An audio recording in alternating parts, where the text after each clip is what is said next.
ನಮ್ಮ Sahyadri news channel ಅನ್ನು YouTube, Facebook ಹಾಗೂ ಇನ್ಸ್ಟಾಗ್ರಾಂನಲ್ಲಿ ನೋಡಿ.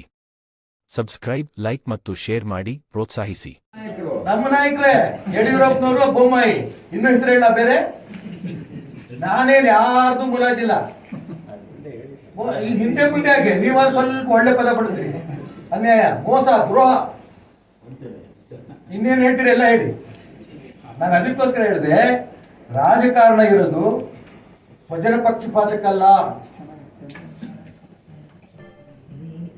ನನಗೆ ಬೇಕಾದಷ್ಟು ಕರ್ಕೊಂಡು ಕೂರ್ಸೋದಿಕ್ಕಲ್ಲ. ಕ್ಲೀನ್ ಚಿಟ್ ಸಿಕ್ಕಾಗ ನಿಮ್ ಟಿವಿಗಳ ಮುಂದೆನೆ ಬೊಮ್ಮಾಯಿ ಮತ್ತೆ ಯಡಿಯೂರಪ್ಪನವ್ರು ಹೇಳಿದ್ರು, ಈ ವಾರದಲ್ಲೇನೆ ಅವ್ರು ಮುಖ್ಯಮಂತ್ರಿ ಮಾಡ್ತೀವಿ ಅಂತ. ಯಾಕೆ ಮಾಡ್ಲಿಲ್ಲ? ಅವ್ರು ಮಾಡಲಿ.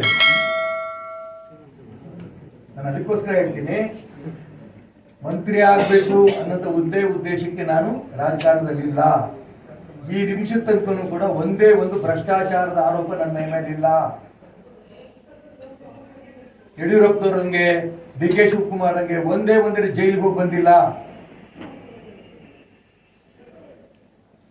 ಅದಕ್ಕೋಸ್ಕರ ಹೇಳಕ್ ಹೊರಟಿರೋದು, ಕರ್ನಾಟಕ ರಾಜ್ಯದಲ್ಲಿ ಒಂದು ರೀತಿಯ ಆದರ್ಶ ರಾಜಕಾರಣಿ ಆಗಿ ಅಂತ ಮಾನ್ಯ ಸಿದ್ದರಾಮಯ್ಯನವರು ನಾನು ಹೇಳಕ್ ಇಷ್ಟಪಡ್ತಾ ಇರೋದು. ಇನ್ನೆಂದೂ ಕೂಡ ನೀವು ಕೋರ್ಟ್ ಏನೇ ತೀರ್ಪು ಕೊಟ್ಟರು ಕೂಡ ನಾನು ರಾಜೀನಾಮೆ ಕೊಡಲ್ಲ ಅಂತ ಪದ ನಿಮ್ಮ ಬಾಯಲ್ಲಿ ಬರಬಾರ್ದು.